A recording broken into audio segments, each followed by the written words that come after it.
Scott, not Garrett. You have garroted your Scott. last Garrett, and now you must pay the price. I'm going to flip the switch. Uh,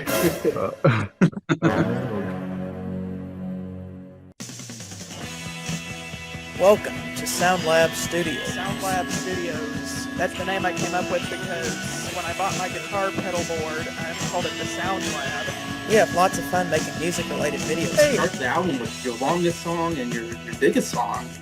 I almost feel like this would have been a better closer, but Life is just a wonderful run. I wouldn't say I'm a die-hard Led Zeppelin fan, but I've always enjoyed them. We rank albums on a scale of 1 to 10. I'm giving it a 9 out of 10. It's my second favorite Led Zeppelin album. Moving Pictures for me gets a 10 out of 10. I'm also going to give it a 9.5. Still stand by 1 out of 10. None of the songs really stood out. So be sure to subscribe, and also make sure to hit that bell for notifications, because you're not going to want to miss out on Soundlab Studios' fun, amazing music content.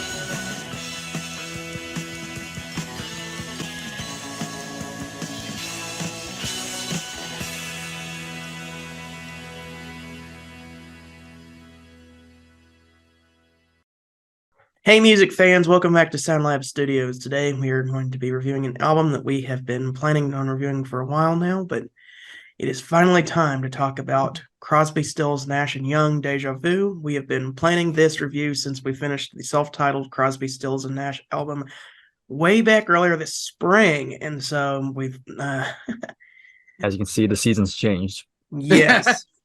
From Bryer. I'm in the season. And what's that Zombies song? I knew her when autumn was her crown. The other album we reviewed in the spring, the Zombies. But Deja Vu, Crosby, Stills, Nash and Young. As you can see, I actually have the record this time, as opposed to when we did the self-titled Crosby, Stills and Nash album. I kind of pasted it over my copy of Green River by Creedence Clearwater Revival to make it look like I had it, but I didn't really. But this is actually Deja Vu right here. I own 2 copies. This is the gatefold of one of my copies, and this is Yeah, it's almost like I've seen that record before. Deja vu. Anyway, 'tis the season. Looks like Bryer is doing his Christmas outfit again for Yeah. Oh, that's cool. The pause. I Santa like that. Claus. Yeah, we Yeah. didn't get the memo on that, Bryer, to do our No, Christmas. I Oh yeah, have it's my tradition at least. I have a Christmas shirt I got last year after Christmas. And I don't even have a tree in my house. It's because I'm broke. I can't have a tree because I have too many cats. True. And my apartment is small, so anyway, Crosby, Stills, Nash and Young, Deja Vu. Before we get into it, like what's kind of you guys' general thoughts on this album, or just in Crosby, Stills, Nash parenthesis and Young in general? Well, I'm going first because I was begging everyone to go with this album review for a very long time. What started before was when Jason wanted to do the first album, Crosby, Stills and Nash, the self-titled album. I'm like, haven't heard them in a while, so. And I'm not gonna lie, when I first heard it, I wasn't a fan of the debut. I was like, it's a good album, has of course Sweet Judy Blue Eyes, but rather than that, none of the other songs besides that and America's Express that I really love. And then like when we did the album again, when we did the album review, I'm like, this album's a lot better than I remember. So then I'm like, well, I thought Deja Vu was a lot better than the debut. So if I think that this album is better than it was before, let's listen to Deja Vu. And then when I heard it again, I'm like, whoa, this is better than I remember it. And this is now one of my favorite albums of all time. And well, obviously there's a new member to the band, Neil Young. He was struggling with his solo career, and then Stills, being the nice guy he is, was like, hey, our Crosby, we have a thing going on with Crosby, Stills and Nash. We became a little bit of a hit over here in America because of our debut and our big hit single, Sweet Judy Blue Eyes. And this was sort of how Neil Young became famous was from joining these guys. And yeah, I love Crosby, Stills, and Nash And Young. and Young. Well, And sometimes- this is their only great album that they made. There's Yeah. another one that comes after this that, well, I don't want to think about.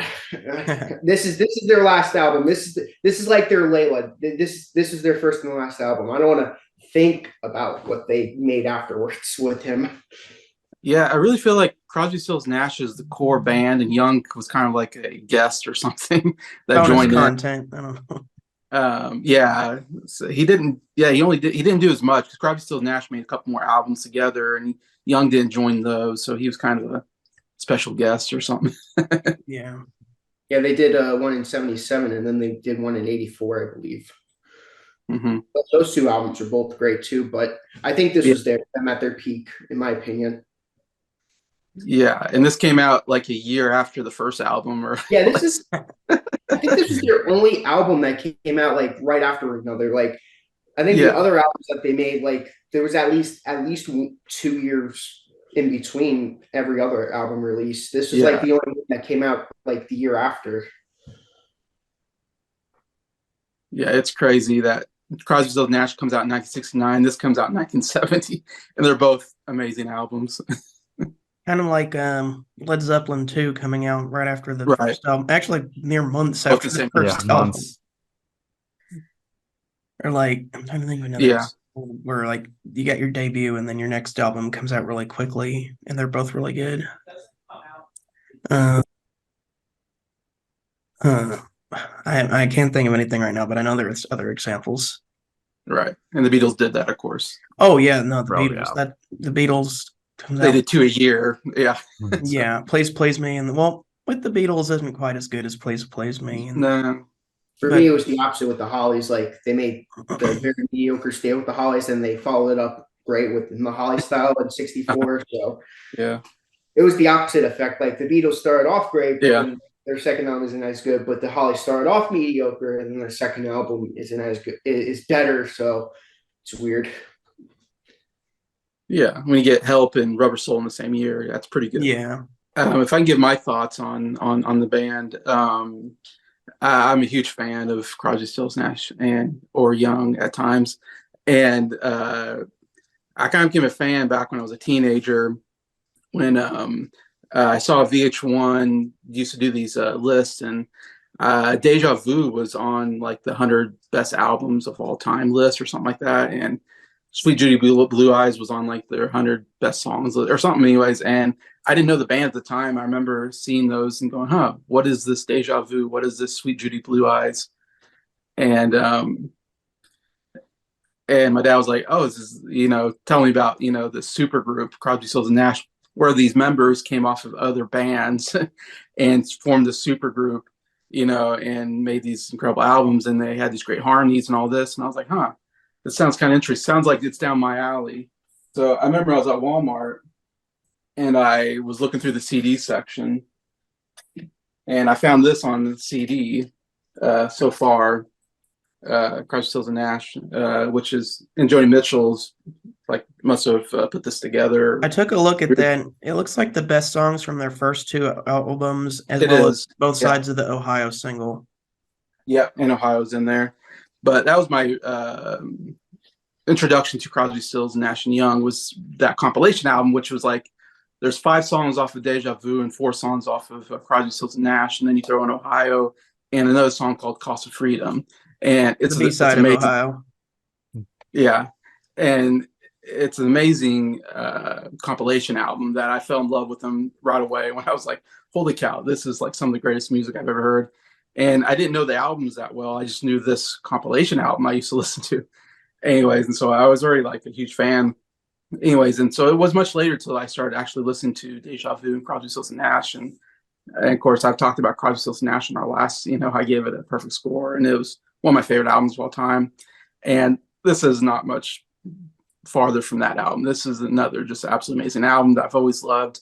For me, Crosby, Stills, Nash, and Young are definitely a band I always forget how good they are. Because again, this is not the type of music I go towards that often.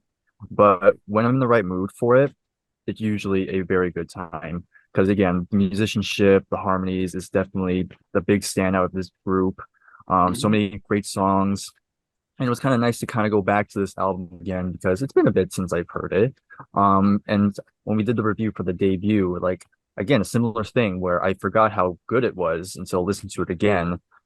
So I will say of those two, the debut and this is my favorite of the two because I think Neil definitely adds a little bit more, bit of a bite to it, especially between the guitar. There's a bit of danger to it because Neil was kind of very not the most reliable person. So there was always that little element there that kind of added some tension in there, which kind of helped elevate the music in a sense.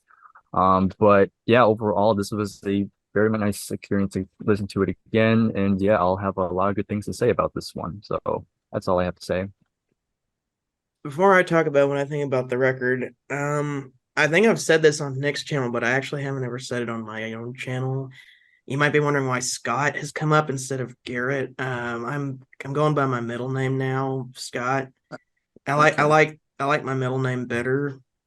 Yeah, it's honestly because there's another guy named Garrett at work, and so I had to switch it so that I wouldn't get confused. But I also read the story of Jim McGuinn starting to go by Roger. Right.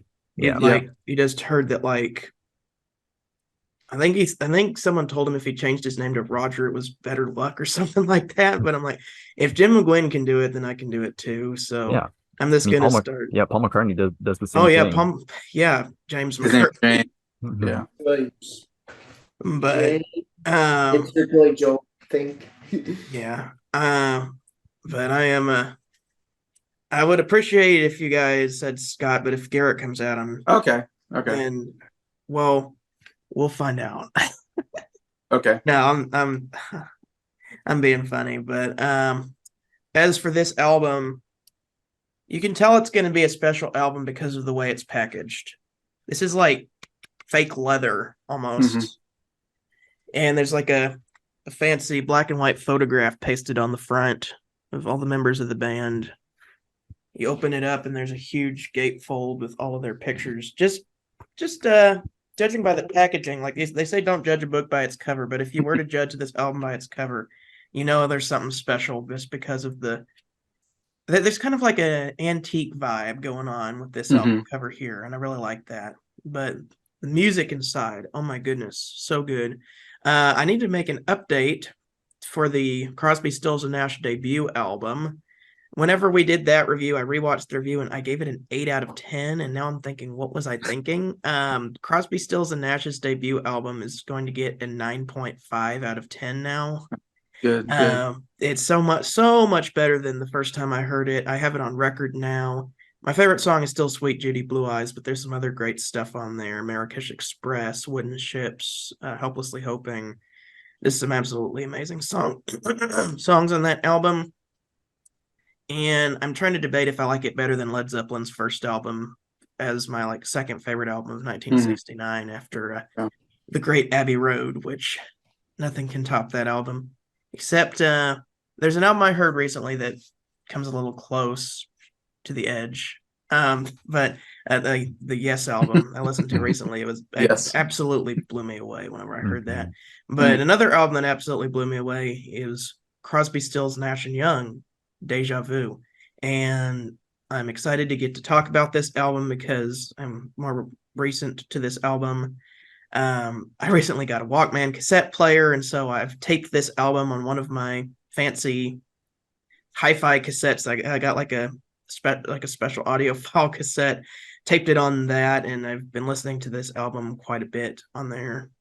So glad to get to talk about it. Ever since we did the first album, I know the other guys have probably been really excited.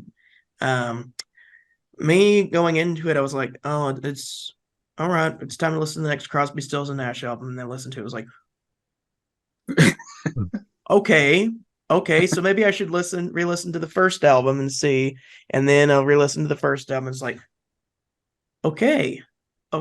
So Crosby, Stills and Nash is a lot better than I said in the first review. I now that I think about it, I think when I did the first review, I think I had listened to the album once, And then it was the day of the review, and I just kind of skimmed over it again, and I didn't really get the chance to dig into the album. And now that I have, my respect for Crosby, Stills, and Nash and Young has gone way up, and their first two albums are some of my favorite albums ever. This album right here, Deja Vu, it has a place on my wall of fame in my living room alongside Moving Pictures and Dark Side of the Moon, Pet Sounds, Night at the Opera, Boston, Breakfast in America, and kind of my some of the albums that I consider to be some of the best of all time.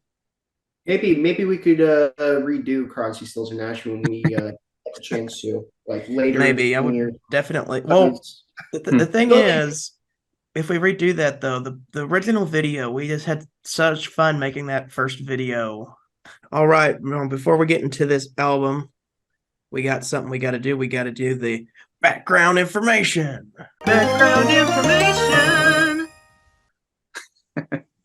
And we'll go ahead and have Jason do our background information for today. It's interesting, of course, I talked about before how they all kind of came together because they came from these different bands.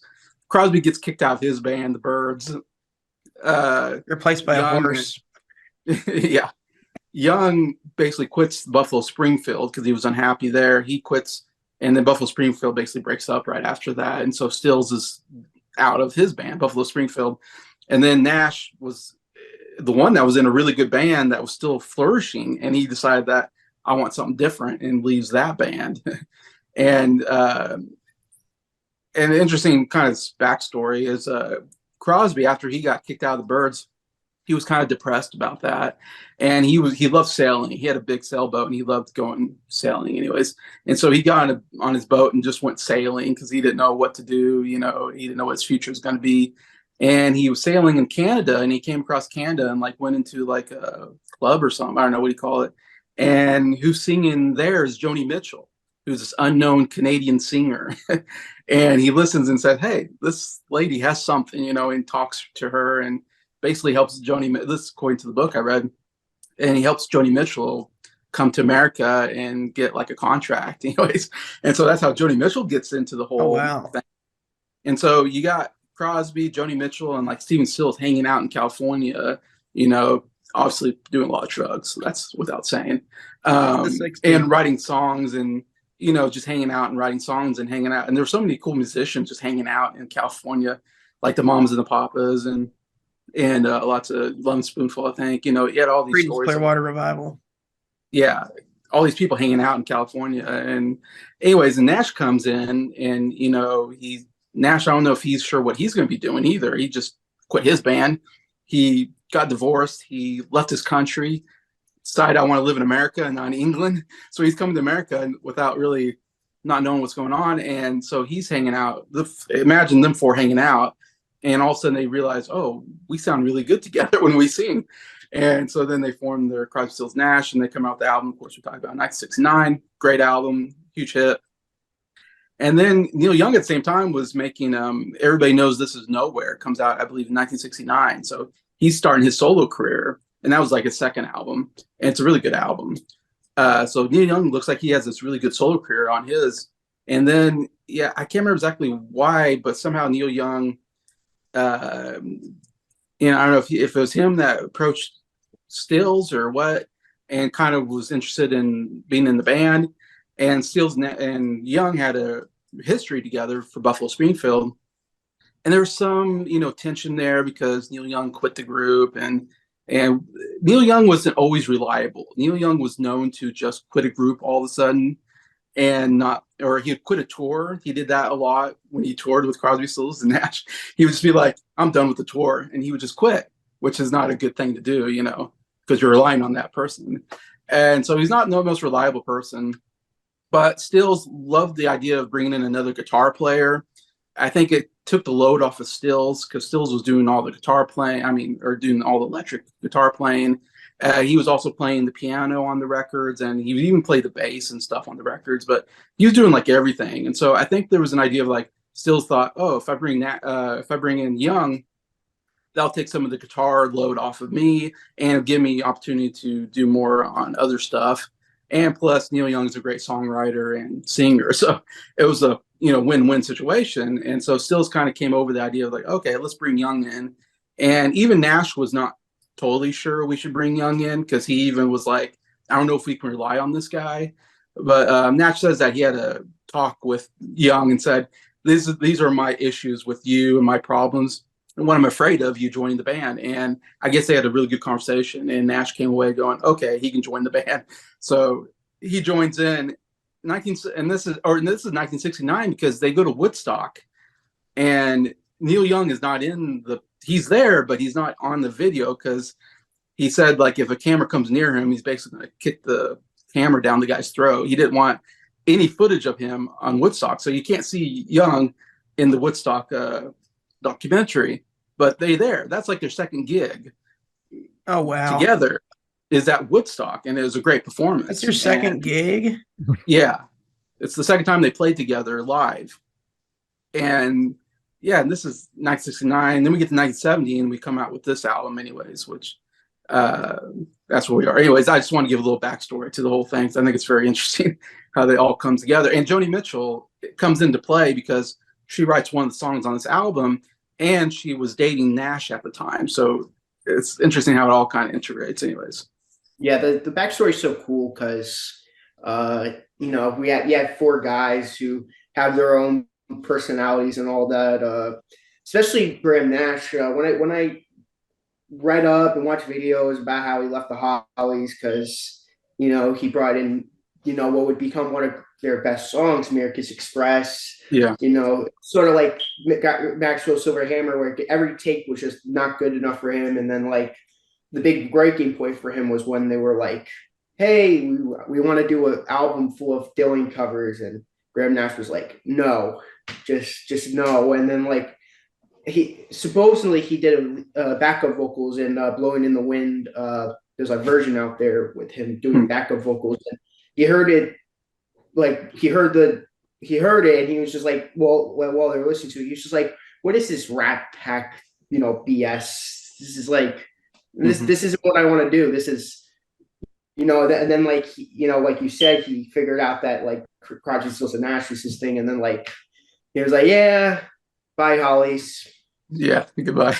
I'll bid you adieu, Alan Clark. We were best friends for a long time, but I know we're not seeing eye to eye anymore. Best friend, well, used to be. Well, they kind of are, but I don't know. As much as I like the Hollies, I think I like Crosby, Stills, and Nash better. So I like the Hollies more, but this album's better than anything that they made. all the bands are great in this, but they're great together. So what can you say? That's why it's a super group. Yeah. Time by Fleetwood Mac, I'm excited to crap on. If it's worse than Mr. Wonderful, that's going to be a fun video. Oh, yeah. Oh, you know what's funny? My roommate said he was looking at it because he has all the ZZ Top albums. He said apparently ZZ Top does a cover of Dust My Broom on one of their albums. Oh, wow. I have to look. They have a good chunk of the. I have a box set with the album. I have to see what album it was on. I think, what do you think he said was DeGuayo? Oh, DeGuayo. Oh, it's on DeGuayo. Oh, wow. Okay. Yeah. I have to hear that. Probably a lot better than the Fleetwood Mac version. But anyway. Bryer Most forgot all definitely. about it. He just left his mind. Yeah, I tried to forget That's My Broom. Well, guys, let's carry on. Let's carry on and teach our children before I almost cut my hair. Helplessly at Woodstock with Deja Vu in Our House with 4 and 20 years ago with the Country Girl. Everybody, I love you. Love you too. Cool. Are we in Ohio? Yes. Oh, man. Okay. We are now entering the review zone. Anyway, it's time to review the album. Starting off with the kickoff track, Carry On.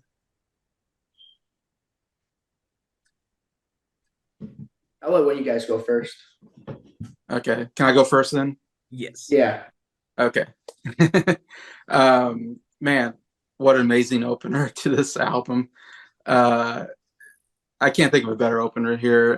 Carry On, such an amazing song. And it's like right away you get, I mean, first off, that acoustic guitar playing is so good when it starts off and you're like, whoa, this is good.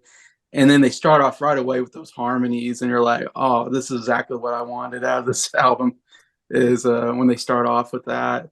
And then you throw in a little electric guitar in the background, it feels like, throughout the song, with that great acoustic guitar going. And I have to imagine that's maybe Neil Young. I don't know who's playing what, but in my mind, I imagine Neil Young hitting those electric guitar riffs in the back while Stills is doing that acoustic. Who knows? But I think that's what's so great about putting Neil Young on here, is getting the extra guitar player. And you have two amazing guitar players throughout the album, and it's a really nice, catchy, fast-paced tune. When I went and saw Crosby, Stills and Nash in concert back in 2005, they opened the concert with this song, which I thought was a great opener to the concert. When they hit this song, I'm like, oh man, they still sounded great too back in 2005. So I was like, oh, that was so good. And then the best part, maybe the song for me, is when all the instruments cut out and it's just them a cappella doing that "Carry On, Love Is." Oh, it's like, that's some of the greatest harmonies ever. And it's one more I can say. Oh, I want to say, in Nash's autobiography, he talks about this song kind of like "Sweet Judy Blue Eyes." When I talked about that in the first album, they kind of, I think it was the last song that they kind of came together on the album, that they were like, had this album, and they're like, man, we're missing a song. Like, it feels like we need that one really signature hit song on the album. And in the first album, Crosby, Stills, Nash, it ended up being "Sweet Judy Blue Eyes." Stills comes in with "Sweet Judy Blue Eyes" and it's like, how about this? And it's like, yeah, that's great. And similar thing, if I remember right, happened on this album, where Stills came in with "Carry On," like at the last minute kind of thing. It's like, hey, how about this song? And it was like, yeah, this is the song we needed. And interestingly, "Sweet Judy Blue Eyes" was the first song off of Crosby, Stills and Nash, and "Carry On" is the first one on this one. So it's like interesting kind of similarity to the first album, where I felt like this was like the last song coming together. Stills brings it up. It's kind of one of the best songs on the album, in my opinion. That's interesting, Yeah, because like, do you mind if I go next? Oh yeah, no problem. When I heard this song, the first thing I thought of was like, this reminds me of "Sweet Judy Blue Eyes," except I might be crazy, but I might like this better than "Sweet Judy Blue Eyes." Oh yeah, okay. I don't know, but I mean, "Sweet Judy Blue Eyes" is my favorite on the first album, and this is Mm-hmm. one of my favorites, but it's not my favorite on this album. So I guess that kind of shows how much I like this album. But Jason kind of hit all the high points. The guitar riff at the beginning, boom, down, down, down, down, down, down, down. I love that. I love the harmonies. It's just another, or not another. It's the first song on the album. Well, I guess it's because we're continuing from Crosby, Stills and Nash. Yeah. It's another amazing song by Crosby, Stills and Nash. Yeah, I agree. This is another really great opening track. I don't know which one I like better actually, but both of them are really great ways to start the album. Yeah, kind of already hit the big points of this song. This was actually an old song still Steven had just lying around. Like Jason said, he just brought it in one day, and they were like, "Oh, let's use it." And Let's use it. let's use it. Yeah. Just a really great blend, like the intro, the great blend of the acoustic and electric guitars. Really blend really well together. And of course you have their iconic harmonies, which again, just absolutely really well done. Even some keyboards I hear on this album, a lot more on this than the first one. And I think they really add some nice touches to it. I also really love it. Going back a little bit, so we said it's kind of similar to "Sweet Judy Blue Eyes" because the second half is kind of different from the first half, where it kind of changes to this like groove, kind of groovy second half, and the bass really comes in, and that's like a really great transition to that. I really enjoyed the closing of it. And little side notes, this was actually one of the songs that Led Zeppelin were inspired to write "Friends," because they released the same year, but of course this song came out first, and then later in the year Led Zeppelin released their third album. So yeah, it's kind of interesting thought there. That makes sense. Like the riff is kind of similar, except Jimmy Page uses that weird tuning on "Friends." Yeah, exactly. I'm not sure if the tuning is weird on "Carry On" or not, but I know I've seen videos of people doing "Friends" and it's like in a weird tuning. Okay. But yeah, overall, great opening track. Well, my turn to talk about this amazing track.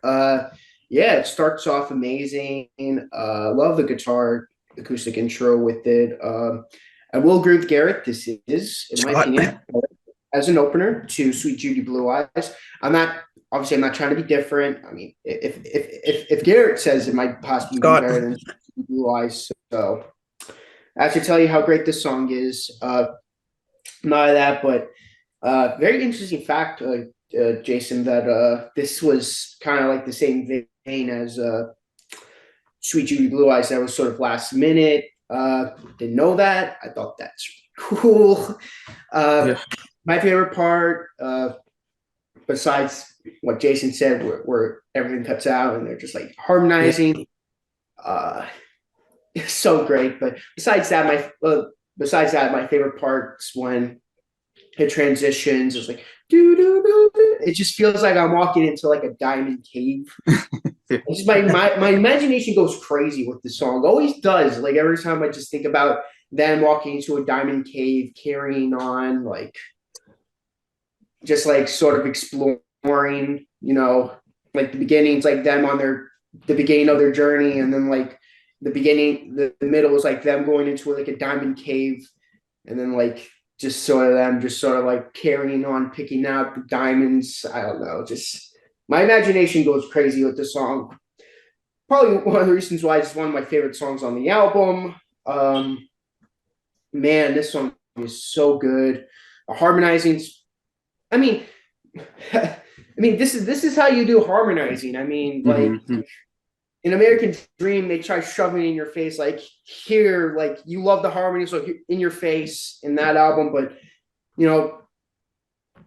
17 years before that album, they made this show that they can make great harmonies without having to like shove it down your throat. This just, oh man, this is one of my all-time favorites on this album. One of my all-time, like 7 of these songs are like in my top 10 favorite Crosby, Stills and Nash songs. So that should tell you how much I like this album. Yeah. Cool. All right. Well, we are going to move on to track 2. I should know the track list by now. Oh, yes. Teach Your Children. Teach Your Children. I'm going first because You're going. I'm going to say this right now. Okay. This is my all-time favorite song of all time. This is the greatest song of all time. It's simple. The slide guitar is top-notch, even though it's one of my most despised bands playing on it. Grateful Dead. But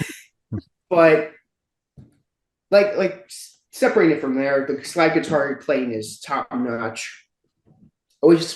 This song always hits me, always gets me emotional. Graham Nash's vocals are amazing. I think it's him and Crosby or Stills harmonizing this one. The words he writes in this song are they're complex, The song sounds simple, but the lyrics are complex. That to me is why it's my favorite song of all time. You could like write one complex song about, the things that he's writing in the song, but make it sound really simple. And I just love that. I love the very country like feel to it. This is how the Bird should have sounded on Sweethearts of the Rodeo. Even though I really like that album, but if the songs on that album sounded anywhere near like this song, man, it'd be one of my all-time favorite albums. But I've always loved Teach Your Children. It was always one of my favorites. But after revisiting this album again, after we did our Crosby, Stills and Nash review, I'm like, man, this is one of my all-time favorite songs. And just recently, I just like, this might be the greatest song of all time. I don't know. Like, they're not my favorite band either. The Who's my favorite, but who's your favorite? Kind of like what Garrett is with Over Troubled Water, even though it's not his favorite duo. Well, it will be our favorite duo, but it's not his favorite group. That song's his favorite. It's the same with me. Like, this isn't my favorite group, but man, this is proud deserving of being the greatest song of all time. I picked up a single of what I think is the greatest song of all time recently, so I could have it on the record, the album and the single. Plus, the single version is a different mix of Bridge Over Troubled Water. You can hear the cellos better. Okay. That's nitpicking. But that's kind of why I bought it. I think this is a very good song, very good second song, good follow up to Carry On. I do like the slide guitar provided by Jerry Garcia of the Grateful Dead. And it's a Graham Nash song. Graham Nash is probably my favorite member of this group. Writes very good songs. And he was very good in the Hollies, and he's very good in this group as well. Nick was kind of talking about the complex lyrics. From what I can make out, it sounds like a guy who maybe didn't have such a great childhood, or that like his dad wasn't really there for him, and kind of wanting to change that with his own kids and telling other people that like if you have a rough childhood, then the future is moving on and you can teach your children well.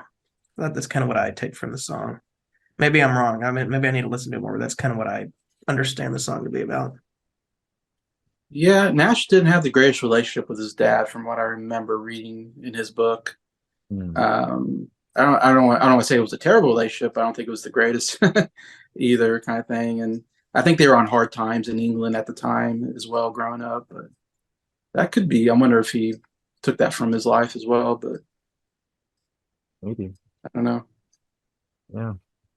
But yeah, it's like kind of like Nick here. Well, I'm not going to talk as much, but because yeah, Nick already described it pretty well. But yeah, this is also one of my favorite songs on this album. Again, the pedal steel guitar by Jerry Garcia is just absolutely beautiful. This is way better pedal steel guitar playing than anything Jeremy Spencer could do.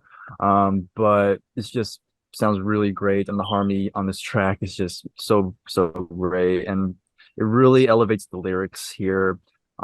Really make it really kind of makes you pay attention to it more. Yeah, it's just a really beautiful song, and yeah, really great. Yeah, I agree. It's a great song. It's one of the singles, I believe, that came off the album. Oh, wow. I mean, yeah, I got 16 on the charts. 16. Yeah, Mhm. so it's one they obviously, I think, believed in pretty well. And that's why they put it out as a single, I'm guessing. One of Nash's probably biggest songs with the band, to be honest. Probably maybe the biggest one. I can't think of what else maybe did better as far as that's concerned. I like Nash. Yeah, he's my favorite member because I love his singing voice. He has such a great tenor voice. And when I heard them live, it sounds so great because he can hit those. He always hits kind of the high notes on the harmonies. I absolutely love. And some of his stuff that he did, well, him and Crosby, they came out with an album in 2005 called Crosby and Nash, and it's a really great album. And Nash has some songs where it's just him singing, solo, and I love the songs that he sings by him. Well, I mean, he harmonizes with Crosby, but yeah, Nash's song's always my favorite. But he always brings in, I feel like, more ballad, soft sound to the group. The two songs on here are definitely like the more softer songs on the album, amongst some of the more rocker songs on the album. And I love what he brings to the table as far as that is. And it's such a nice, easygoing song. The harmonies are just amazing. When you get to that chorus, I love when you get into that, and it's really fun to sing to. It's one I always sing to when I hear it. Yeah, I love that. It has a kind of a countryish feel to it too, which is interesting. It's the only song I can remember from them that sounded like a country song in a sense, but I really like it. Yeah. Imagine if John Denver did a cover of this song. Oh my god! Yeah. Oh, then it would really be Nick's favorite song of all time. It'd be right down his alley. It would. My second favorite song of all time is "Take Me Home, Country Roads" by John Denver. So you can tell how much I like John Denver. But imagine if he covered this song. Oh, yeah, that would be great. Man, this song totally. That's probably why I like it so much. This song screams John Denver. Just begging for him to cover it, and he never did. You're right. That would have been a great cover. All right, our third track. I forget the name of the guy, but it's so and so proceeded to entangle the entire area. I love that. I always love that part because it would like the teacher children would fade out, and then that would come on, when I first heard that, I'm like, what the? Oh man, I love almost. Or like in Marrakesh Express, where Graham Nash like says some kind. I think he's trying to like imitate a foreign language, but it's really just gibberish. It's like what is kush kush kush or something like Yeah, that yeah, on Marrakesh Express, yeah. where they just kind of like say something random before the song. But almost cut my hair. This is the first David Crosby song on the album. I love this song. Last video I kind of gave. You know what's cool about the first three songs about this song and three songs on the first album is that the first song is written by Stills, second song's written by Graham Nash, and the third song's written by Crosby Stills. I mean Crosby Stills. Yep, of course, the famous Crosby Stills, David Crosby. And then this album is the same thing. First song Stills, second song Nash, third song Crosby.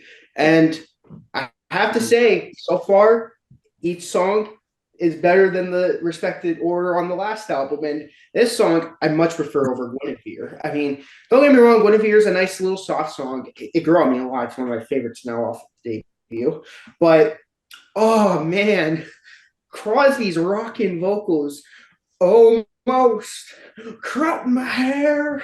You know, when he just at first I didn't even think it was Crosby because when I first heard Crosby, you know, because he had such a high pitched voice on the Bird in his Birds era. So when I first heard this, I'm like, is this Young singing? And then when I found out it was Crosby, I'm like, whoa.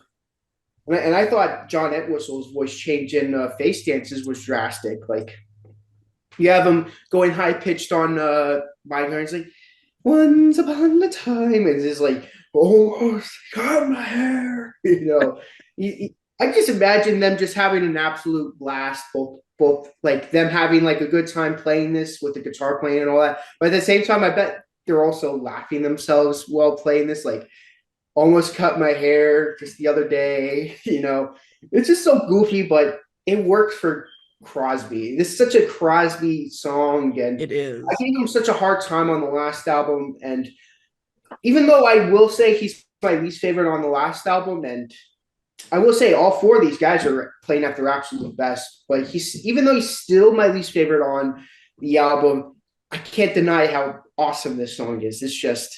This screams Crosby, and there's another song that also screams Crosby, but we'll get to that. I love this song. It's very funny. It's about having a midlife crisis. Like deciding, should I cut my hair? Should I not? It was like, oh, now I'm getting older and I'm getting sick more often, getting the flu. I get paranoia whenever I see a police car in my rearview window. It's like, what did I do wrong? Are they going to pull me over? Yeah. But the vocals, like Nick was saying, absolutely amazing on this song. It's one of my favorites on the album, actually. I could see why. It's amazing. May or may not be one of my favorites either. Who knows? Who knows? Yep. For three. Yeah, this is another one song I really enjoyed a lot.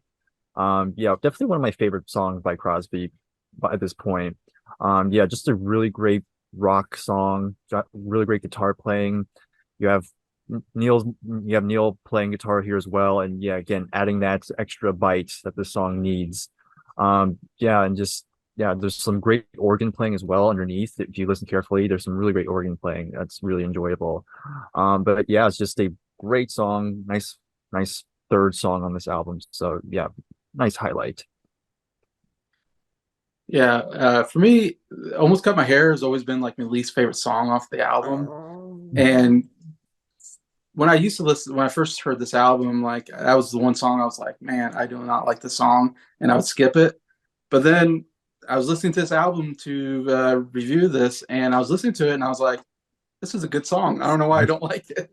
And I don't know. I've come around on it, I guess, finally, after I've heard the song. Probably, you know, I don't listen to this song as much, of course, as the other songs, because, like I said, like Teach Your Children and some of those other ones are on my compilation album. But yeah, it's a good rock song. It's one of the harder rock songs on the album. There's two kind of more rocking songs. And I would say this album on a whole is a little more harder rock, more electric guitar than the first album. And I have to think, like Bryer said, I have to think that's because of Neil Young coming in. Maybe I don't know if he brought a little more of a rock edge to the album because of that. Because I feel like even if you look at the other albums without Young, I don't think they're as rocky as this one, and then another song we'll get to. So yeah, I love the electric guitar on this. The song is really the highlight, and then Crosby. Yeah, surprisingly, like really good vocalist. I never think of him as like a great singer or anything. I always think of him just as a good harmonizer, but I was like, yeah, he got some good vocals here. Like, and yeah, overall, his song's actually really good. So that's 4 for 4. Good. So track 4 is Helpless, the first of the 2 Neil Young songs. Well, 3 if we're gonna count Ohio. Right. This song's amazing.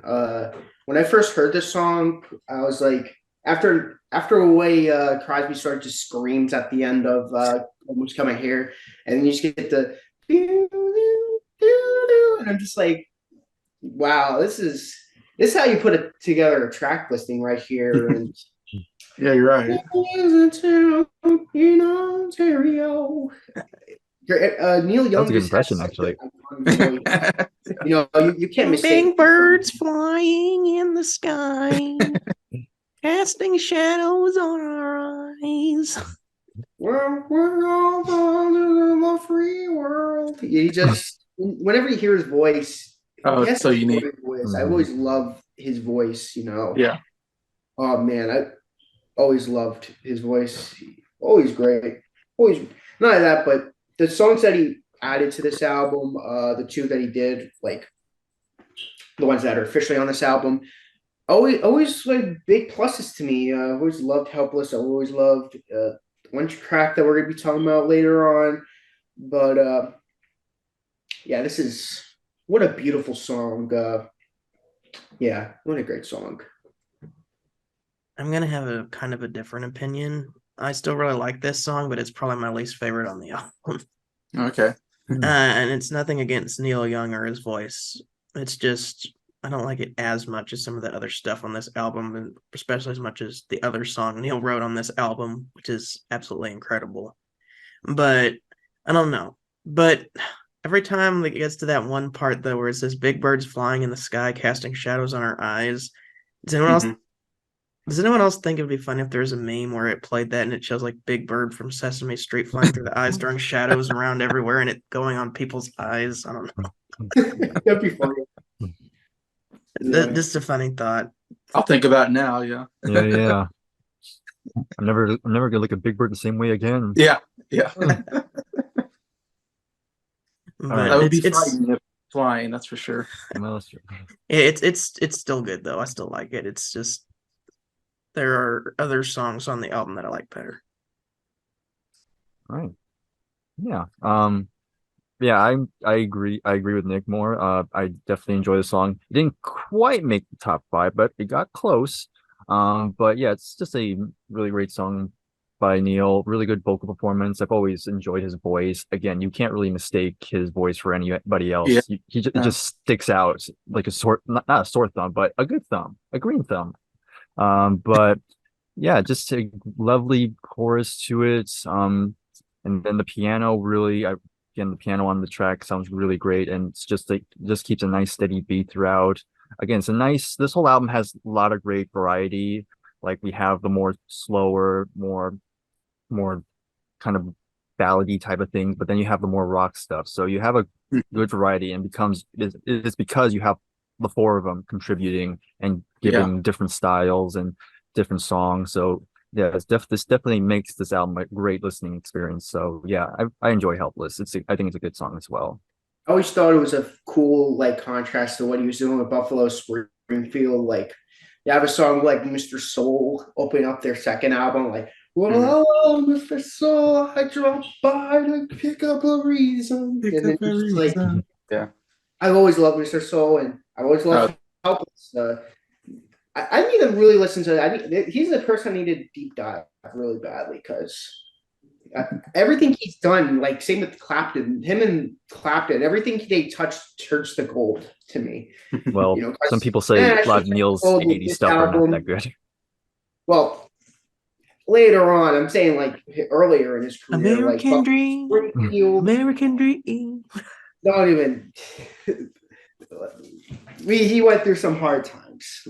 I'll give him a break on that, but yeah, but most of the things he did, well, everything he did in the early career, turned to gold. Oh yeah, I can't imagine going from Everybody Knows This Nowhere to Deja Vu, and then what? Into the Gold Rush. After the Gold Right Rush, Harvest. Harvest right after that. I mean, wow, what a run Neil Young had. And then before that, he had Buffalo Springfield. Yeah, so it's like, holy cow, Neil Young had one of the best runs going from Buffalo Springfield solo / Crosby, Stills, Nash and Young. Crosby stash. Crosby stash, Nash. Yeah. Crosby does have a stash. Yes. Um, not when he was with the Birds, but At this point, yes, he totally did. it's funny you bring up Neil Young's singing voice, because when he was in Buffalo Springfield with Stills, you know, the I don't know if it was the record company or the manager basically kind of said, we don't want Neil Young singing on the record, because they thought out of the group he had the worst voice. And so Neil Young wrote like half of the songs on the album, but they would have the other guy, what's his name, Richie, I think. Richie Furay. Yeah, the other guitar player and singer in the band. And so he would sing Neil Young songs. And Neil Young had like one song on the album, which is like my second favorite song on the album. I like Burned. It's good. Burned and Out of My Mind's my favorite Buffalo. Out of My Mind. Amazing song, and it's one of the few, it's like the only one I think maybe, or what, that Neil Young got to sing on the album, on the first album I think. And Neil Young was so upset over that they took his songs and gave it to somebody else to sing. And so when they got to the second record, he was like, I'm going to sing all my songs. So they let him sing his songs on the second record, and then he quit the band because he was, I think, still upset over that whole thing of not letting him sing his song. So I think that was always a hard thing, hard spot for Neil Young. And it's crazy because I think he's a great singer, and I love his voice. He has such a high tenored voice, whatever, so unique and so beautiful on a song like Helpless, which I think is a really great song off the album. It's my favorite of Neil Young's that he brings to the table. Like I said, like Neil Young comes in, and I still feel like he's a guest, almost like a guest singer on this album, because though like I said, he probably does provide a lot of the great guitar playing on there, but he provides 2 songs maybe on this album. Then he kind of disappears from the group for a while. I always feel like Stills was the mastermind behind the whole group in some sense. Like he brings the most songs usually to the table and does a lot of the instruments, but still I love getting this song is on this album, by the way. That's where I first heard the songs off of this So Far album, which Guinevere is also on this album, by the way. And Carry On and Almost Cut My Hair is not on this album, but so I didn't get to experience that. But yeah, I love when they get into that chorus, when it almost feels like a Neil Young, like this could fit as a Neil Young solo song off of one of his albums, until you get to that chorus, and all of a sudden here comes the other group, and it goes that helpless, helpless, helpless, helpless, and it's like, oh man, those harmonies are so amazing. That's like, yeah, that's what they could all be good solo, but when they come together, it's even better. I feel the same way about the Beatles. Like the Beatles solo music is good, but we're better when they're together. No. Although I will say, All Things Must Pass by George Harrison was kind of a needed album, because you get all those songs that the Beatles were like, we're not putting that on. Didn't want, yeah. It's like George is like proving that they should have been on Beatles albums. Yeah. I want to make a mixtape that's like a fake Beatles album, take songs from all their solo careers and make like a fake 70s Beatles album. That would be fun. So the next song on the album is Woodstock. I'll go last when I'm talking about this one. Bryer, do you want to go first? Yep, sure. So of course, this is pretty notable because this song was originally written by Joni Mitchell. It was written all about the Woodstock event. So of course, ironically, Joni wasn't actually at Woodstock. She didn't perform. Basically, the song came about just because we all know she was dating Graham Nash at the time. And basically, the song was just all based around Graham's experience, and Joni just wrote a song about it. And of course, the rest of the group, they really enjoyed it, and of course, they wanted to record it. Joni performed it first, but they actually recorded their version first. She actually wouldn't release her recorded version until a month later on her third album, which is Lady of the Canyon, which I had ready for this. I was wondering if she did it solo. Okay. Yeah, she did. Cool. Very different though. Very different from this version. Yeah. Like this version is more like piano heavy, and it's just mostly Joni singing, which is great. Again, I'm a huge Joni Mitchell fan, so yeah, it's fantastic. However, this version, even though I'm a Joni fan, I will say I actually do prefer this version. Okay. Because they take the song and it's like this big, more hard rock sort of sound. There's a lot more guitars on here, very heavy too. And there's a killer guitar solo on this one. I'm assuming it's by Neil on this one because Neil was Stevens. I'm assuming. I think it's Steven Stills. You think Stills? Okay. We need to look it up. Yeah. I hate to say it, but the guitar playing is too good for Neil Young on this song. maybe but yeah, there's some great bass playing on here as well, and some electric piano. There's just a lot going on here, but it's very great.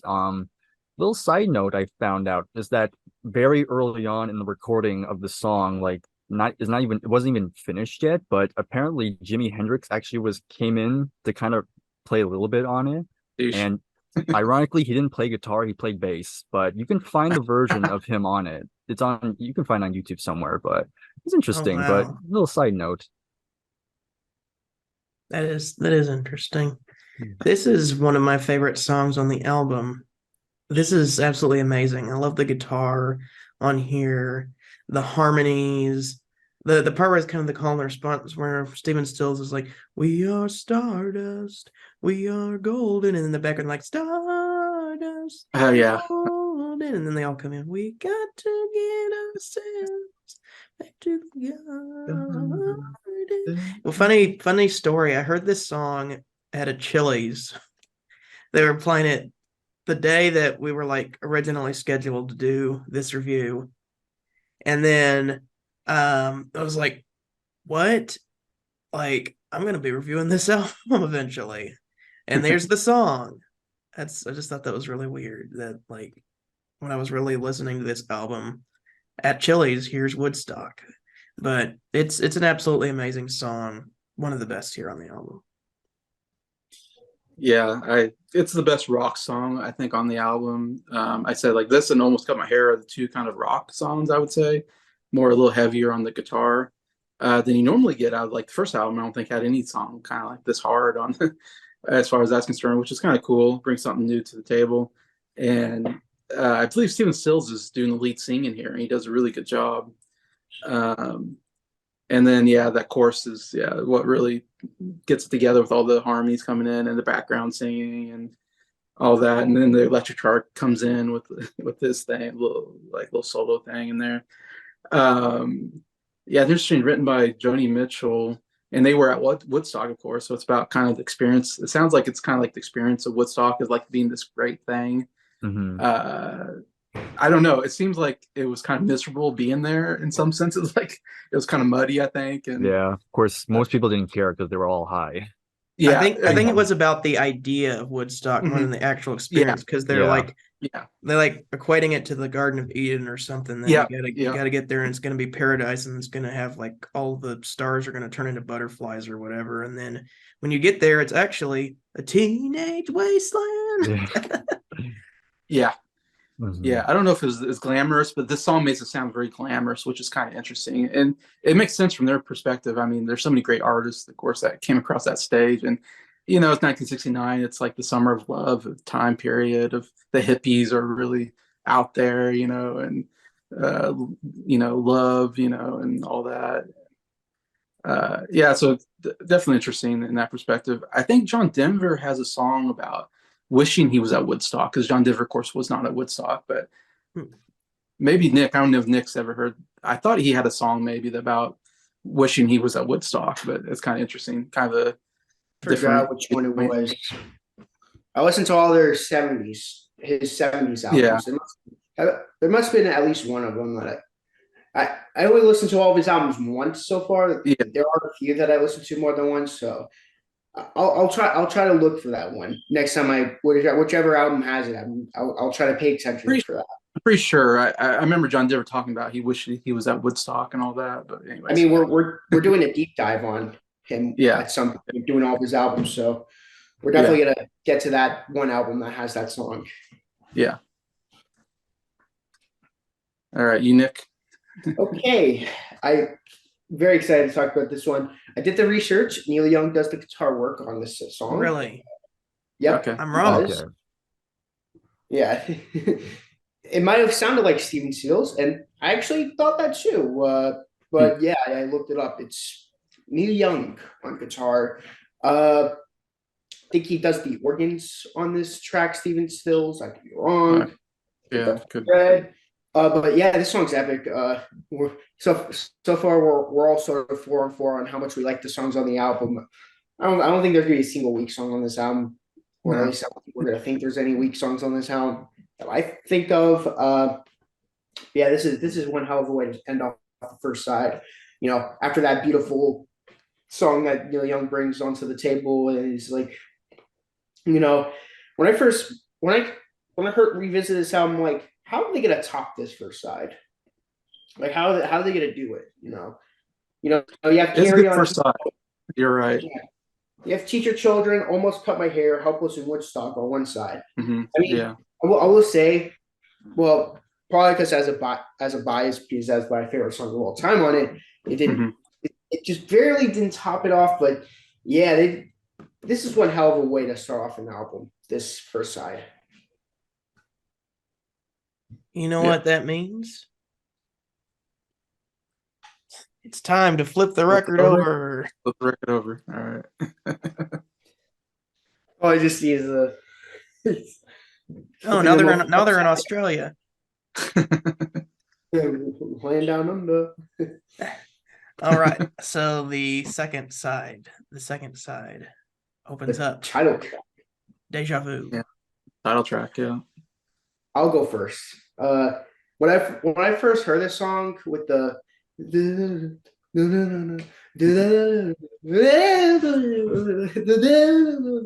just like, this is so addictive. Like just hearing. I don't know if that's Nash doing that or if that's Crosby doing that.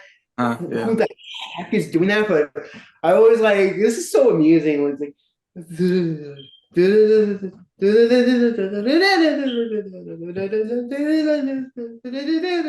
just like, and then just hear it just keeps building and building and building, and it's like, if I ever don't you, it's just like the backup vocalist is singing, and it's just like, in front of you, this is another song that just it screams David Crosby. It's such a David Crosby song.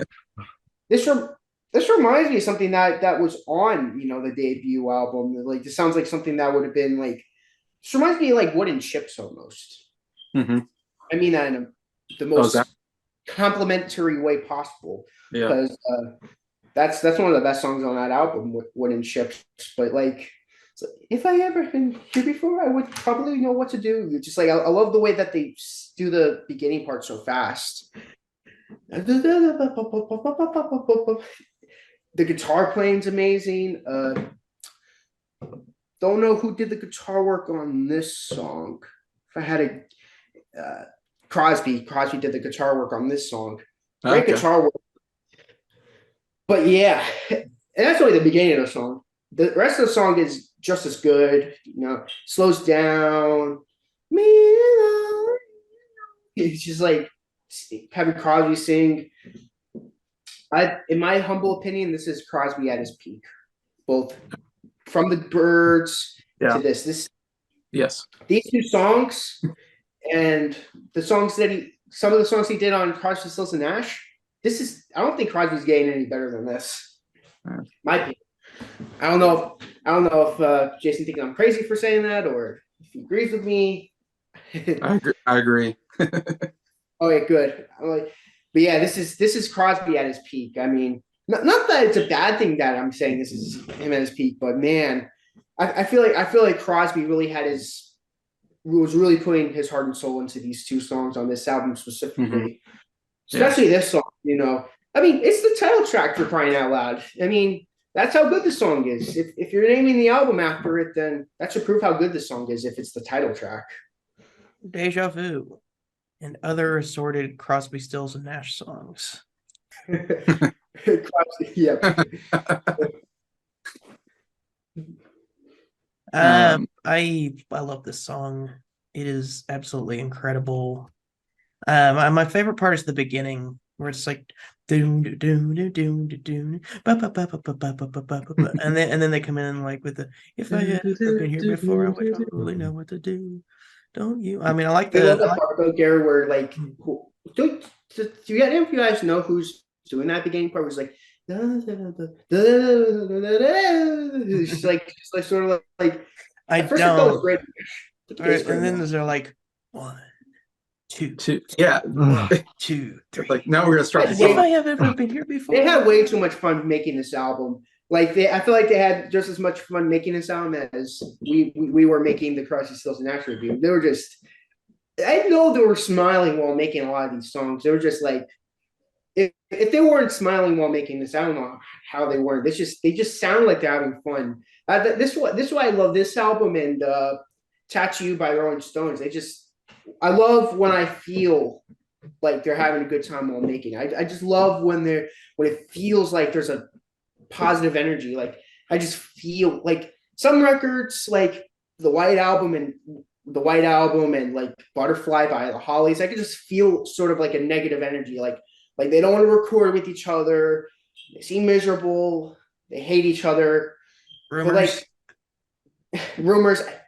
Well, Rumors is like an exception to that, but like I'm not a fan when I feel like they're having like, I mean, I don't hate it, but I prefer albums where I feel like they're having a good time while making it. Like, well, I definitely like the second part as well, but the first part is my favorite, the fast part.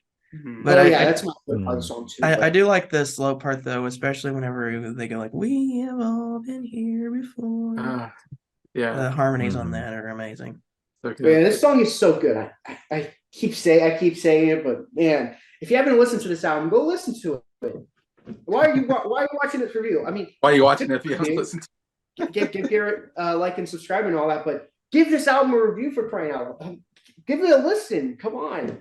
This is one of the greatest albums put on wax. It is Scott, not Garrett. You have Garretted your last Garrett, and now you must pay the price. I'm going to flip the switch. If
you will, look right here.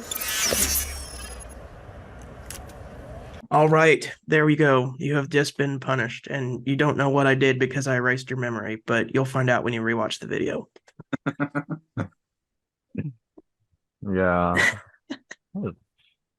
Yeah. So yeah, I don't have much else to add to it, but yeah, like Nick said, it screams Crosby. Like only he could write something like this, and in a good way too, because this is probably the most unique sounding song on the album, because it has that very strange it's just the strange cadence to the vocals that you kind of just can't really unhear it after you hear it. It kind of gets stuck in your head. But it's just a very cool arrangements. The drumming on here again, very cool as well. There was some harmonica on here, which was kind of nice. So like the sound harmonica on here, and yeah, like Scott said, when it switches up to when it slows down, yeah, I really enjoyed how it kind of switches to that. But yeah, very cool song. Again, didn't quite hit the top five, but again, I think yeah, I can agree with everybody. There's not really a weak song on this album. Every song is pretty good. So yeah, so very enjoyable. Yeah, I absolutely love this song. It's to me the probably most creative song on the album.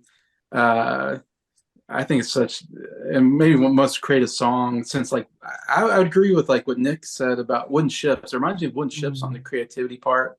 It just feels different. Like I don't hear anybody else do songs like this. Like it's just very unique. In fact, when I heard them in 2005, Crosby even kind of made a joke, kind of making fun of himself on his songwriting and how it's overly complicated and and all this. And it was kind of funny him kind of making fun of himself because it was interesting when you bring Nash into the group. Nash is like really good at writing hip hop songs. Like that's his specialty.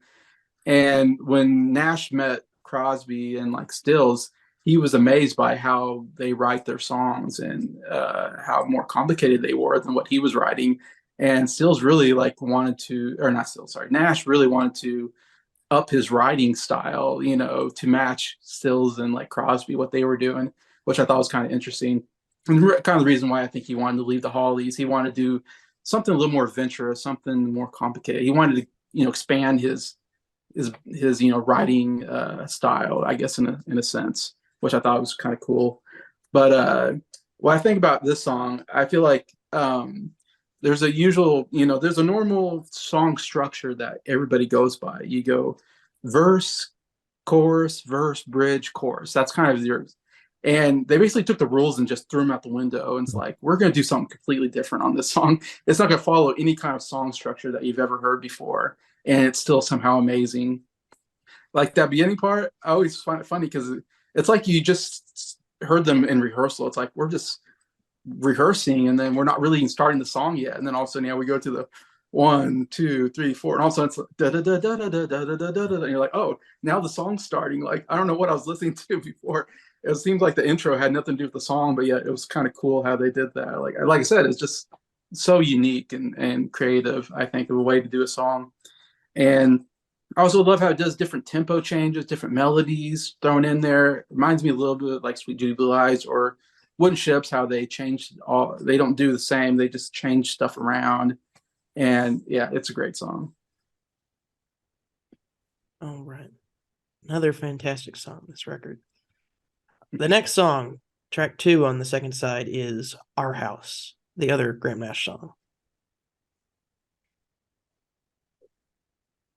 I wonder if Bryer likes the chorus about 2 cats in the yard. And I was literally gonna mention that.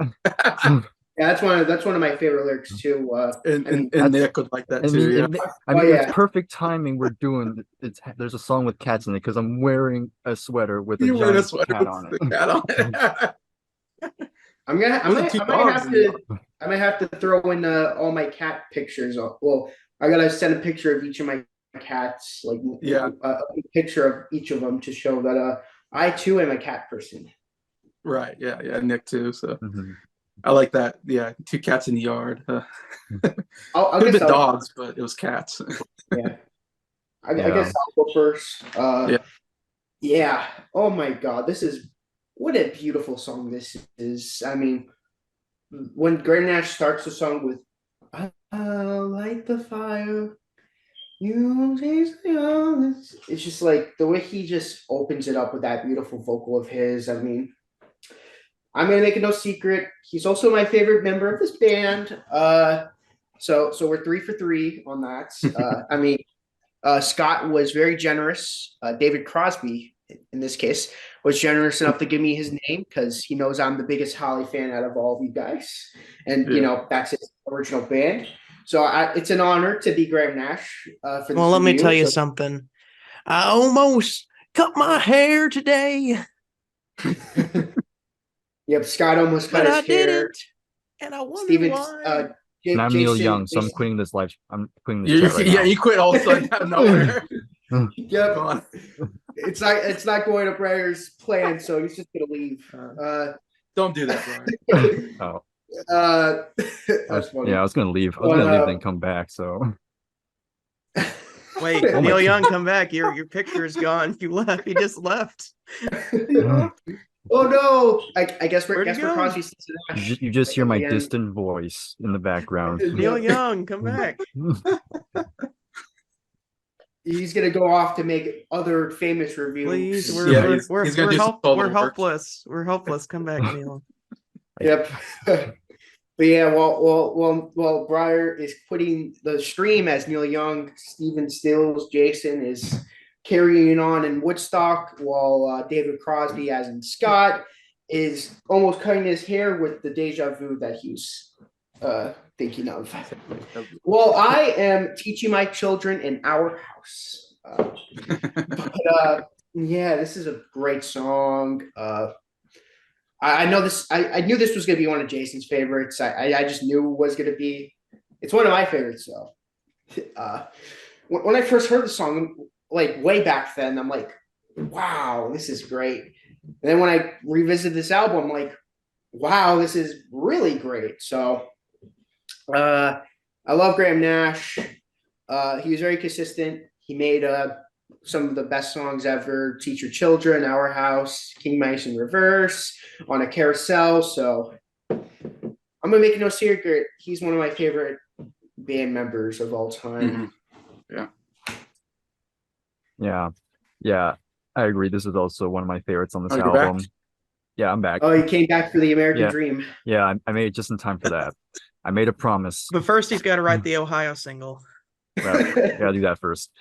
But yeah, this is another really beautiful song by Nash. Really, the song came about just out of the most mundane thing because, of course, he was living with Joni Mitchell at the time, and literally the song it's all in the lyrics about starting a fire and just them spending time together. Just going out, buying a vase, and then putting flowers in it. It's just really very sweet song. Of course, we all know it didn't really last that long. It would break up not long after. And Yeah, of course, listen to the Blue album or exactly. whatever. Joni would do the Blue album. But for the time, it was definitely a very sweet song, very gentle. Love the piano on here, and I believe there was a harpsichord on here as well. I think, but it sounds great, and yeah, it's another great standout song. So yeah, love it. Bryer, what album did Joni Mitchell come out around this time? Do you know? Next month she would release. Was that the Canon, whatever? Yeah, Ladies in the Canyon. Ladies in the Canon. I remember Nash talking about in his book, because he was living with Joni Mitchell, and Joni Mitchell played the whole album for him, just with her and a guitar, and just played the whole album.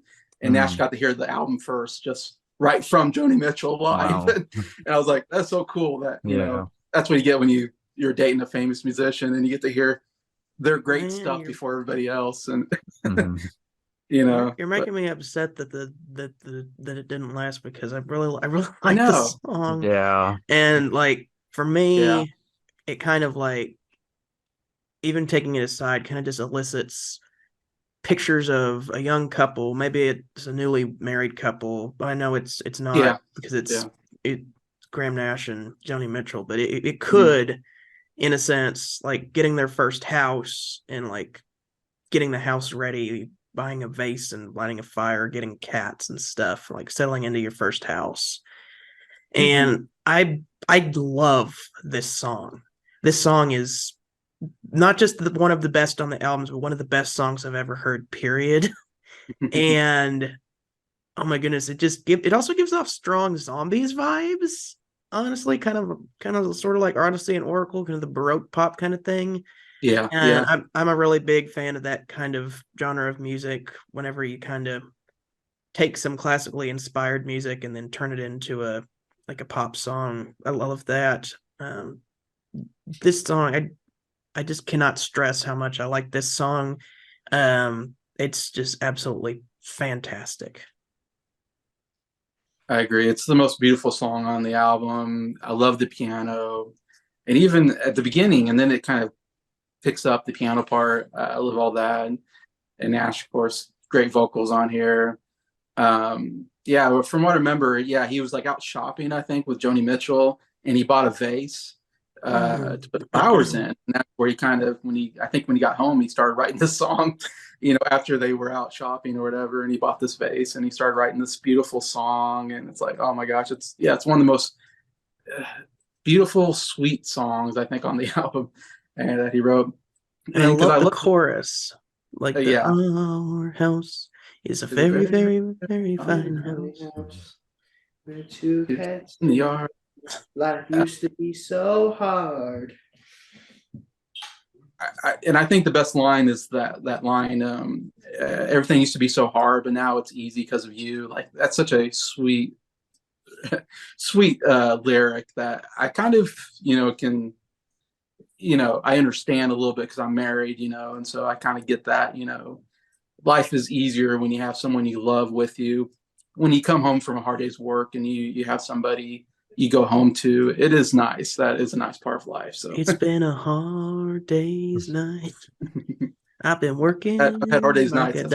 Oh yeah, working night shift. Yeah. Anything else about this amazing song, or are we ready to move on? I think we all talked. Yeah. All right. 4 and 20.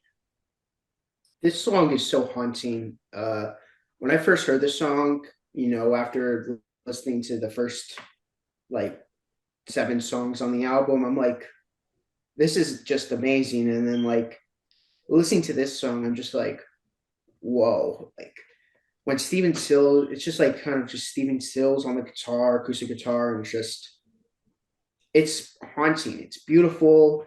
It sounds like something that he would have did with, Buffalo Springfield. And every time I listen to the song, I'm just every time I'm just whoa, For a few months, this was my favorite song on the album. But, of course, Teach Your Children beat it out. Not that, but it's the best song of all time to me now. But man, this song always gets me to the soul.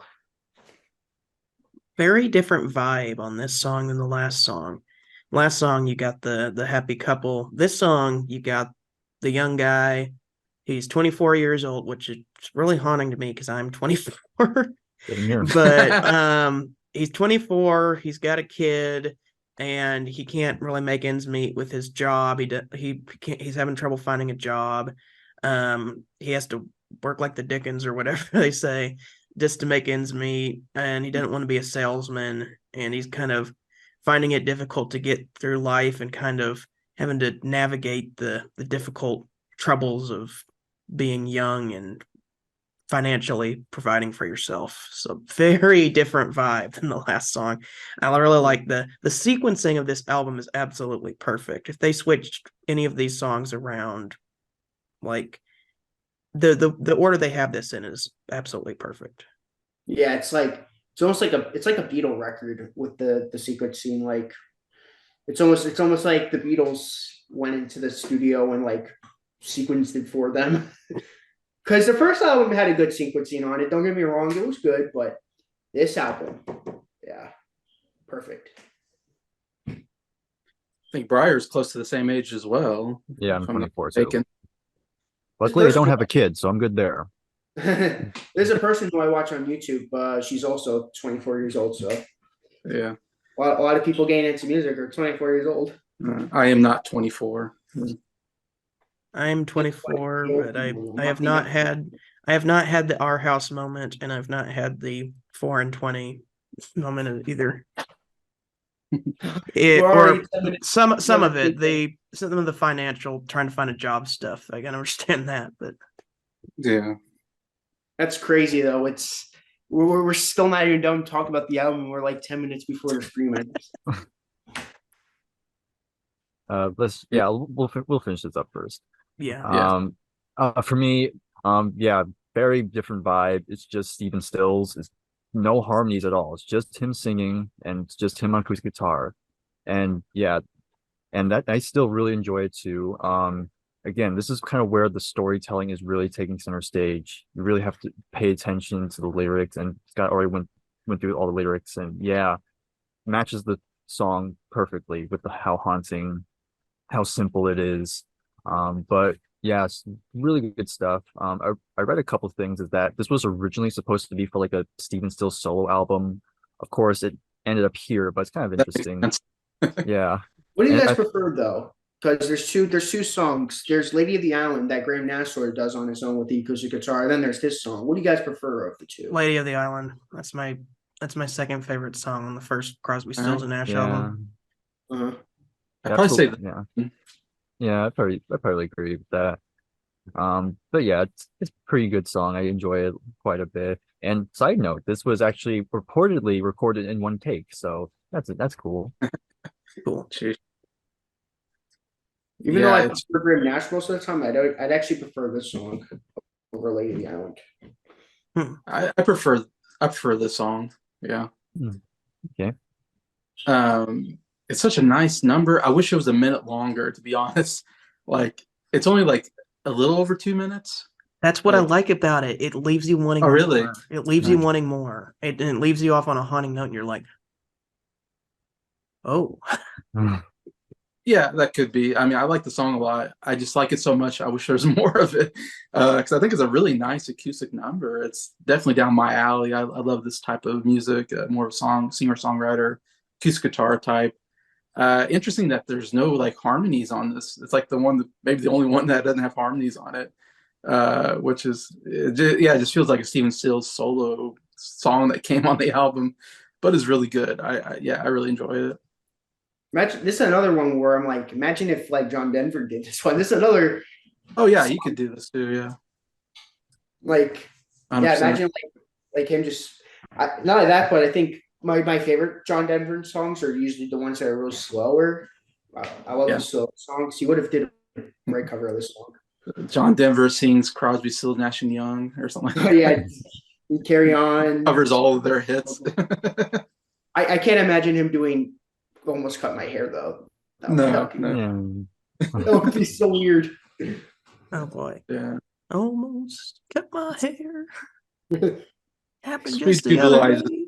Really hard to cover as well. So Country Girl. This is a really good song. Yeah, this is the second of the Neil Young stuff, and this one's like sort of like a suite almost. yeah, it's like 3 songs, yeah. maybe 3 parts. Yeah, 3 parts. it's interesting. Yeah, this is a very interesting song. I mean, this might sound really mean, but this is definitely weaker compared to the first 8 songs. Even though this is incredible, this is amazing, but I don't usually go back to this song as much, like unless it's really the context of the album. But yeah, that's what I think. I love this song. I like it a lot better than Helpless. My favorite part is that part at the end though, where their big wall of harmonies come in, and I don't know who it is, but one of them is singing really high, where it's like something like that. Like it's to that part, and it's like, whoa, that is really cool. And then I like the ending where it's like, country girl, I think you're pretty. And like that's Neil Young voice. But I like this one a lot much better than Helpless. I don't know why, but I like it, but I will disagree on it being better than Helpless though. I do prefer Helpless. let me be your country man. I'm trying to do a Neil Young impression. All right.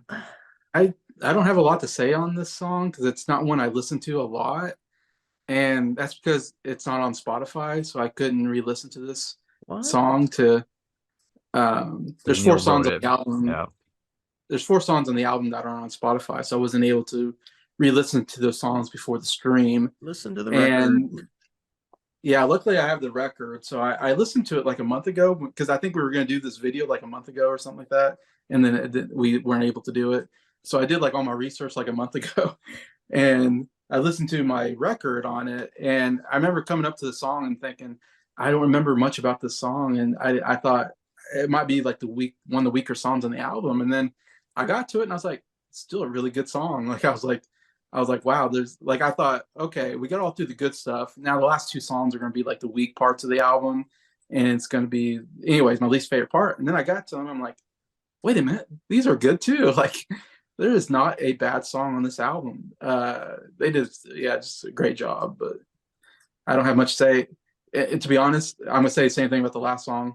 I don't remember much about it except I like it, and it's not one I listen to a lot. But only if I listen to the record will I listen to that song. Unfortunately, because if it's on Spotify, I'd probably listen to it more. But yeah, that's another discussion.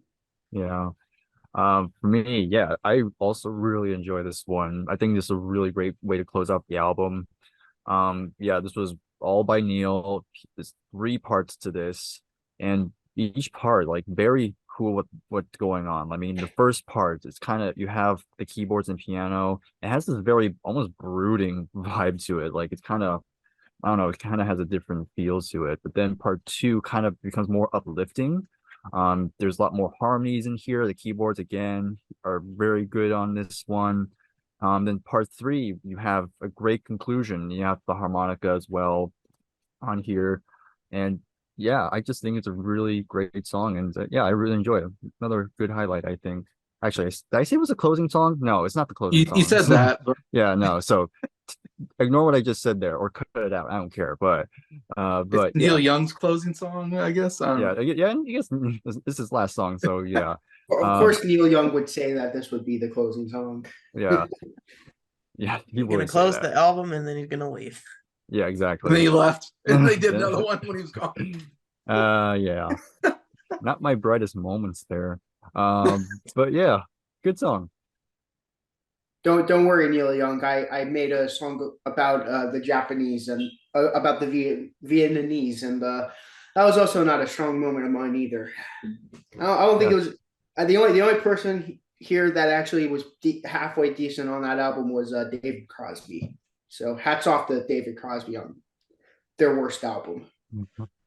American Dream. American Dream. Okay, the last song is Everybody I Love You. What do we think about that one? This is the weakest song on the album. I'm just gonna say that. I'm sorry if anyone like thinks this is anything but that, but this is good. It's really good, but whenever I listen to this album, I always replace it with Ohio, like as the last track. Like have it like after them harmonizing on Country Girl, like have Ohio come after that and close the album out. That would have been better, but this is also really good. But yeah, this is the song I listen to the least amount. Well, the fact that I thought the last song was the last song kind of shows. You forgot about this one. But I still like it though. I still think it's a solid closing song. It's kind of more of a rock vibe to it. I did write down, had a good rhythm. The bass and guitar were pretty good, and pretty good guitar solo. But yeah, aside from that, I didn't have a whole lot to say about it. But it's just a solid song for the most part. But yeah, it does kind of rank more towards near the end. But again, it's still enjoyable, so I like it. I don't know about anybody else, but for me, more of as the closing song, this is kind of more just like a little the album's over kind of thing, like a little interlude, but not an interlude, if that makes sense. Just like a little goodbye, we're done now kind of a thing. But I do love David Crosby's backing vocals, where it's like on this song. I actually prefer the closer to the last album, 49 Bye-Byes. Yeah. Even then, I'm not the biggest fan of that one either. But I mean, they're both good songs. But if I had to pick the two, like if I did a track versus track on this album, the only track that would win in the track versus track on the other album would be 49 Bye-Byes. So Nick, you're gonna hate me for saying this, but I like Marrakesh Express better than Teach Your Children. I don't agree at all, but agree to disagree, as some people might say. All right, now I can return the album to its correct position. And we're going to talk about a single that was released at the same time just because it's a great song, and that is Ohio. This song is epic. I mean, I was just briefly saying that this would have been a better closer, and I still think so. This would have been the perfect way. I don't know if the album, if they recorded it during the sessions of this album. I feel like the last song on this on the official album was, it has a strong B-side quality to it, and that's it. But yeah, Ohio, very iconic. It's probably their second most well-known song, guys. Crosby, Stills, Nash, and Young, and for good reason. Really good. Yeah, I mean, the historical context really adds to the song because, of I was course, gonna say Bryer hopefully has some research on this. yeah, of course, it was about the Kent State massacre that happened there were protesting going on in Ohio, and the government came and just shot a bunch of the students there. But then some National Guard down there, I'm guessing. Yeah, yeah, stop they the did. protest or something, and then I don't know what happened. Why someone maybe got. I don't know if someone threw something at somebody or what. I don't know. I don't know the specifics. Yeah, I don't know the specifics. I think there's like disputes on what actually caused it. But bottom line, students got killed. It was a whole. Or them killed, I guess. Yeah, it was a whole mess. 4 dead in Ohio. And yeah, when Neil Young heard about it, I mean that just ticked him off. Like that, literally in that moment, he wrote the song in just one sitting, and he quickly got everyone together. Like, we gotta record the song. We gotta record the song, and they did it very quickly. And yeah, I mean, they released it like not long after the whole ordeal happened, and so of course it became a big hit. And of course, many people in that time really gravitated towards it because, again, it was a protest song against the Vietnam War.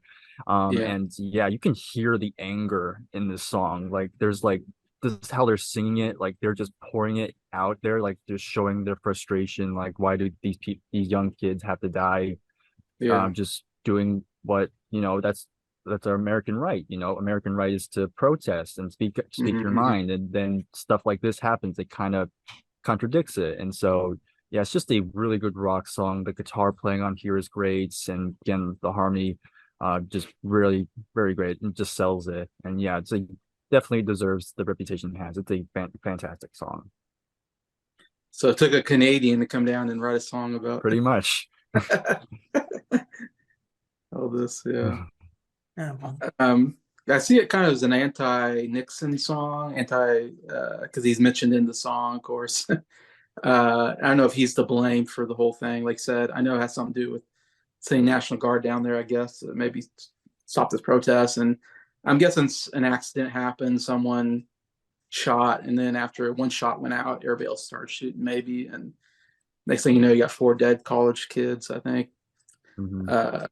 There's a famous photo of this girl standing over a dead body looking up, It's a famous, iconic photo of that whole thing. Anyways, it's so crazy how quickly they made that song, because Teach Your Children was their single that was out at the time. And yeah, Neil Young quickly puts the song together, and they put it out while it hurt Teach Your Children, because Teach Your Children was the big song coming out. And Nash was okay with that. Nash was like, yeah, let's put this song out, even though it's going to hurt my big song that's off the album. That's the single off the album. That's how deeply they, I think, believed in the song and the messaging behind it, that they were able to do that. And I'll just say that if this song was on the album, it would be my favorite song on the album. I think it's one of my favorite Crosby, Stills, Nash and Young songs. It's the best rock song they came out with. It's the best guitar riff I think they ever came out with. That I love that, just that beginning, the dun dun dun dun dun dun dun dun dun dun dun dun dun dun dun. The guitar is just absolutely amazing, which I'm guessing is Neil Young's work probably. As you know, like, Crosby's maybe the most political out of the group. Like, we know he went on a big rant when he was with the Byrds about JFK and all this. So it sounds like something Crosby would come up with, but Neil Young also, I guess, is pretty political maybe as well. Oh yeah, totally. All 4 of them are political in some sense, I would think. Except this song is kind of a political message everyone can believe in. It's like, why are people dying? Like, we need to address the problem rather than kill people over it. Mm-hmm. I think this is, or it's not on the album. I was going to say one of the best on the album, but it's not on the album. I've got the 45. I taped it at the end of my tape whenever I made it. It's the unofficial 12th song or 11th song, whatever it is on this album, in my opinion. Yeah, right. Yeah. Every time I play this album on record, I have to play the single afterward. Could they have not have put the song on the album on later copies of the album? I know. That would go well by Fleetwood Mac, so yeah, or Like you could have, like a bonus track or something. yeah, could have replaced the last song, like Nick said, or just added it on. Just add it on, I would say, but yeah. There's space, I think, on the record. Yeah. It's only 5 songs on each side. They could have added a single, like both sides songs. Yeah, and that I'm sad about that, but at least I got the 45, so I can listen to that. But amazing song. So that's going to bring us to our top 5 songs on this album. I'll go first. My number 5 is Deja Vu. My number 4 is Carry On. My number 3 is Our House. My number 2 is 4 and 20. And my favorite is Teacher Children. Mm-hmm. All right, I'll go next. So number 5 for me, I have Helpless. Number 4, Almost Cut My Hair. Number 3, Our House. Number 2, Woodstock. And number 1, Teacher Children. Oh yeah, if I had an honorable mention, it would be Almost Cut My Hair. Just wanted to point that out. Okay. Yeah, and if I'm gonna do an honorable mention, it will be Carry On. Okay, I don't think anybody's gonna have a dishonorable mention for this album. No. Yeah, there's even the weakest song on the album's great in its own way. Good, yeah. My guess was Breyer's gonna have the 2 rock songs on here, and he did, but you know me well. For good reason. I mean, they're good songs, good rock songs.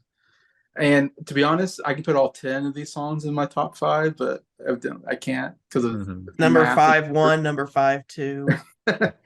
But if you could pick almost any song off of here and it's in your top 5, I wouldn't be mad at you. I'd be like, yeah. Sometimes Nick will put a song in his top 5 and I'll be like, that song.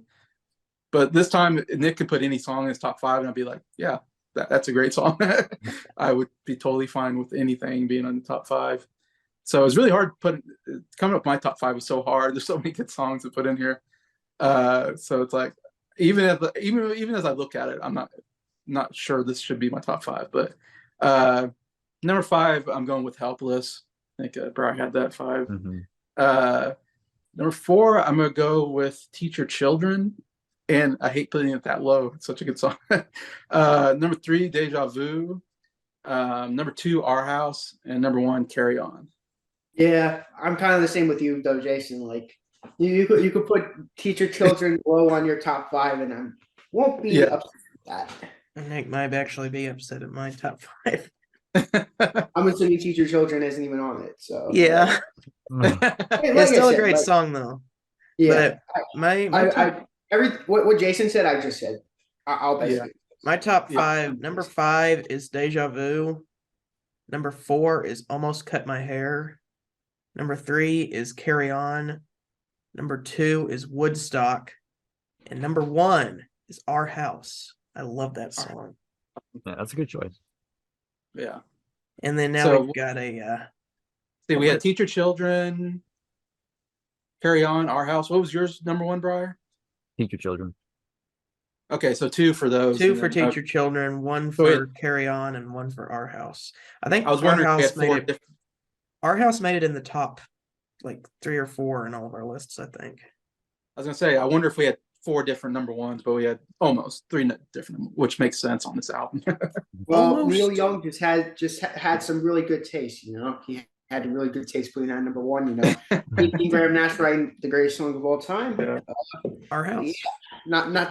Yeah, I went with the Stephen Stills songs for my number 1. Stephen Stills picked Stephen Stills. Wow, Graham Nash picked Graham Nash. I'm biased. Neil Young had Right. Neil Young had both of his songs in the top 10. Yeah. Some of them. That's true. Yeah. But Yeah. David Crosby picked Graham Nash. So Yeah. Graham Nash is just, he's great, Yeah, All Nash right. definitely showed up pretty well. You're right. Score from 1 to 10. 10 out of 10. A billion out of 10. This is a perfect record. This is perfect. Most of the time I always say like, oh, I'm a very generous scorer. I think I might be, I am too generous with my scores. I mean, I gave every John Denver album I listened to so far Right. a 10 out of 10, but this album well deserves its 10 out of 10 spot. Yeah.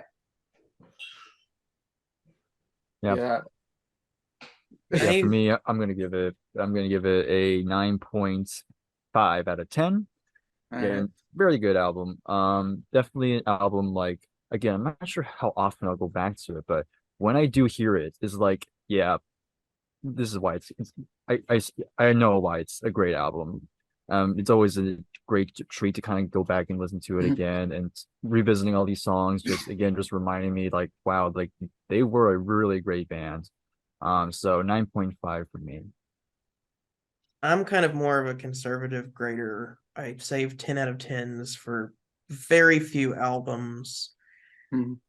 So if you get something, if I do say 10 out of 10, that's got to be really something. But even if I give something like a 9, if it's in the 9 range, just know that that's really amazing. And this album is getting the closest it can get. It's getting a 9.75, meaning there's just something that barely made it miss out on a 10 out of 10. What that is, I'm not quite sure. Maybe it's the last song, or maybe it's part of Helpless. I don't know, but it's a 9.75 as of right now. But still, 9.75 is nothing to sneeze at. That still means that it almost got a 10 in my book. I've rated the Bee Gees' Spirits Having Flown like an 8 out of 10 or something like that. And that's a fantastic album. So 9.75 out of 10. Really great. Yeah. So of course, when we did Crosby, Stills, Nash, I gave that a 10 out of 10 album, and I actually like that a little bit more just because it has my 2 favorite songs on it. That's right. And even maybe even Wooden Ships might be even my 3rd favorite song. It's somewhere up there. Anyways, and coming up to this one, I kind of thought, is it going to get to that 10? Can it get that? Like I said, I don't want to give every album a 10, but when I went through it and I thought Almost Cut My Hair would probably knock it out of being a 10 out of 10, but re-listening to it, I was like, I like Almost Cut My Hair, and so I have to give it a 10 out of 10. I liked every song on here, and it has some absolutely amazing songs. So with that combination, I have to give it a 10.